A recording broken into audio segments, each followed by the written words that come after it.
we would need to see whether it's working correctly or not. So click on run and run without debugging. So this button could be used to select the file on our machine. So we would be uploading file. This is upload.doc file.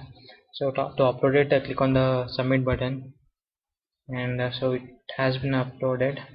So go to our file. It must have been present in our file directory. So click on it, right click on it, and refresh folder. Yes, and it has been successfully added. So all we have to do now is create a download page in which the users could download the files. Go to a new item, and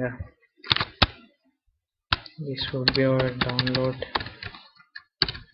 page.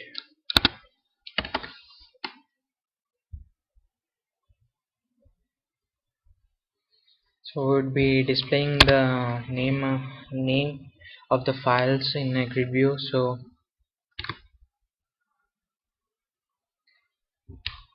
drag and drop a grid view, and we would be displaying the name of the file and a link button control to enable the users to download the file.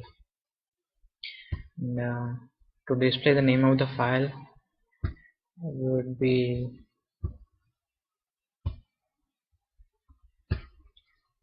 using the bound field to display the name of the file, and the header text could be anything you wish to be displayed on the header.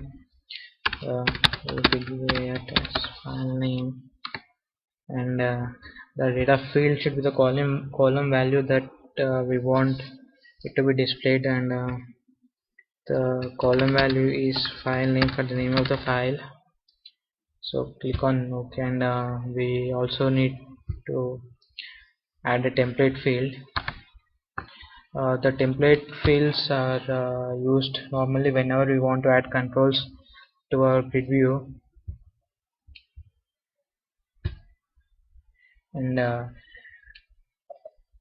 if we want to add if we want to repeat the control, a certain control in every grid view row, in such cases we need to add a template, and this should be an item template, and we could drag and drop any control in this one. We would be using a link button. So whenever you add a control to the item template, this control would be repeated in every row of the grid view. So we would be using a code behind for the link button also. First we would be changing the text of the grid view.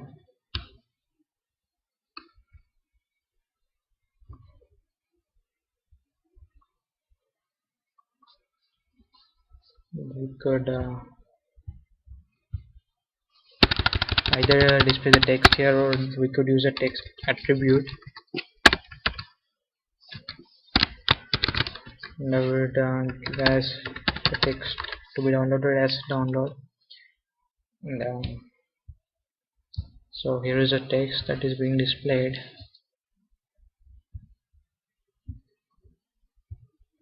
and we would be also adding on click method for this.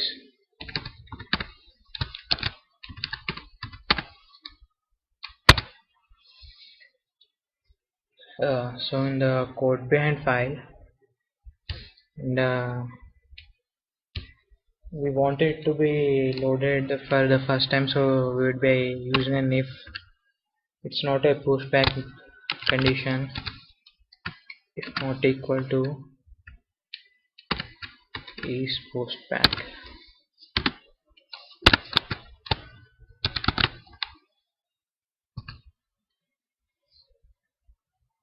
and would be giving them bind method.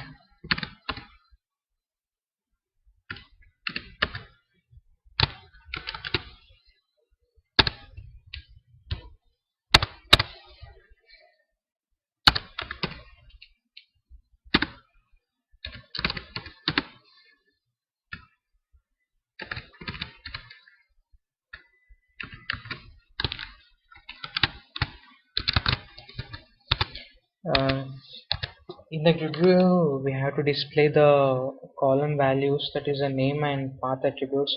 So to do that we need to first bind the grid view. We would be using the code bind file to bind the grid view here instead of using the design mode, and we would be using the data adapter and data set for this purpose. So we'll be starting with adding a connection string here.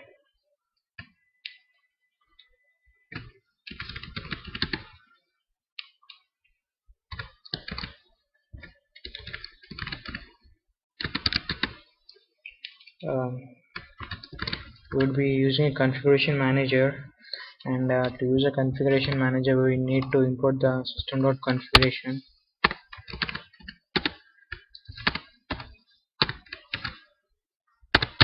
And as we are dealing with data and databases, we would be also inheriting the system.data namespace and system.data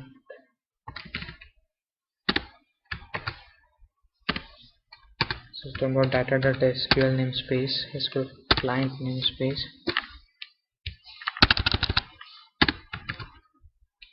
So configuration manager,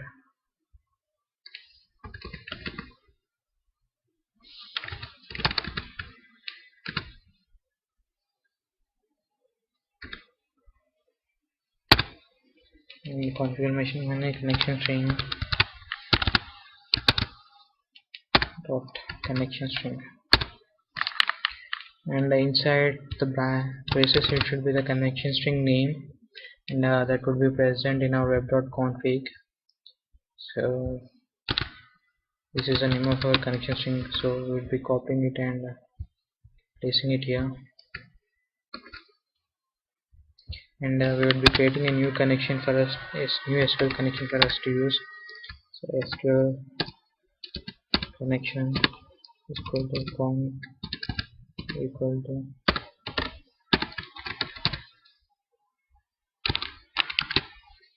and this would take connection string as the attribute.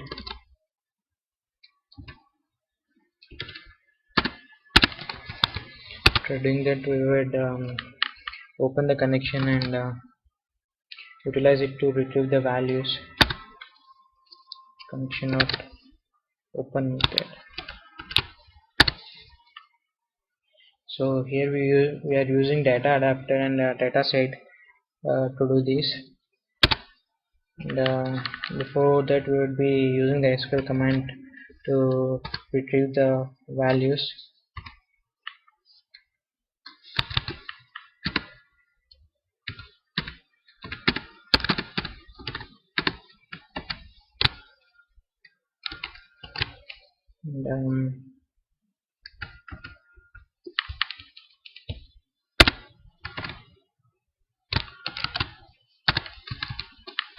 And as we are retrieving the values here, we would be using the select statement. That would be select. There are only two columns in the table, and we want to retrieve both the columns, so select star from, and the table name is files.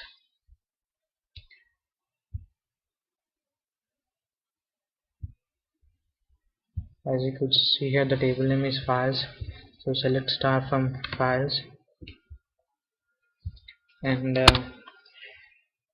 would be and these values, the retrieved values will be stored in data set, and we will not be able to directly store these values into the data set. So SQL data adapter comes in handy, and basically SQL data adapter acts as a bridge between the data set and the SQL command, uh, and it allows us to insert values into the data set. So creating a new SQL data adapter, and this should interact with the SQL command, and after that we will be creating a new data set.